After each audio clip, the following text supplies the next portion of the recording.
श्री कृष्णा। आज astro consult की प्रतिभा rivals में आपका बहुत स्वागत है। इस नए साल से प्रतिभा फिर आपके लिए लेकर आई है बहुत सारी मोटिवेशनल स्टोरीज। तो आइए आपको एक छोटी सी मोटिवेशनल स्टोरी सुनाती हूँ जिसको सुन के शायद आपको कहीं हेल्प मिले। एक बार एक मूर्तिकार था, बहुत अच्छी मूर्तियां बनाता था, बहुत ही सुंदर, बहुत ही कलाकारी मूर्तियां बनाता था। फिर उसका एक बेटा हो गया। बेटा भी छोटी उम्र से ही मूर्तियां बनाना सीख गया, जैसे कि उसने अपने पिता को देखा था, और वो भी अच्छी अच्छी मूर्तियां बचपन से ही बनाना सीख गया। और धीरे धीरे जैसे जैसे वो बड़ा हुआ और अच्छी अच्छी मूर्तियां बनाना उसने शुरू कर दिया। धीरे धीरे बेटे की पॉपुलैरिटी अपने पिता से ज्यादा होने लग गई। बेटा बहुत अच्छा कमाने लग गया। पिता लेकिन उसको हर बार उसको कुछ ना कुछ जरूर सिखाता और उसकी मूर्तियों में कुछ ना कुछ जरूर कमी निकालता और उसको बताता कि बेटा तुम्हारी यहाँ पे कमी है, ये मूर्ति तुमने अच्छी तो बनाई है लेकिन इसमें फिर भी थोड़ी कमी है। हमेशा वो ऐसा ही करता। पिता हमेशा अपने बेटे की मूर्तियों में कहीं ना कहीं छोटी छोटी कमियां जरूर निकालता, लेकिन उसका बेटा बहुत आज्ञाकारी, अपने पिता की बात मानता और उन मूर्तियों में जो भी वो कहते, पिताजी जो भी करेक्शंस कहते वो जरूर करता। और ये काफी साल तक चलता रहा। धीरे धीरे समय बीतता गया।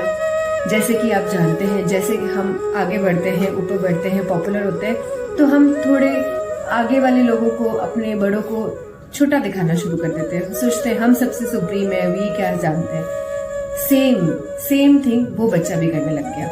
वो उसने बोला अपने पिता को कि पिता आप मेरी हर एक मूर्ति में कहीं ना कहीं हमेशा कमी निकालते हैं, लेकिन लोग तो मेरी बड़ी तारीफ करते हैं, मैं तो इतना पॉपुलर हूँ, मेरी जो मूर्तियां हैं वो बहुत अच्छी दामों में बिक रही है और आपकी मूर्तियां तो मेरे से कम दामों में बिक रही है।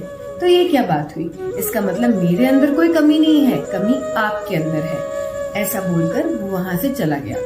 उस दिन के बाद से पिताजी ने बेटे की मूर्तियों में कभी कोई कमी नहीं निकाली और उनको कोई सलाह नहीं दी अपने बच्चे को।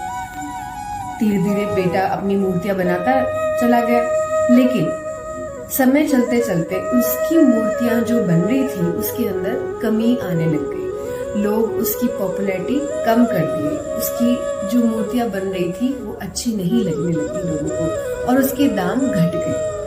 फिर उस बच्चे को चिंता हो गई कि ये क्या हुआ, मेरी तो मूर्तियां इतनी अच्छी बिक रही थी, अच्छे दामों में बिक रही थी, अभी क्या हो गया?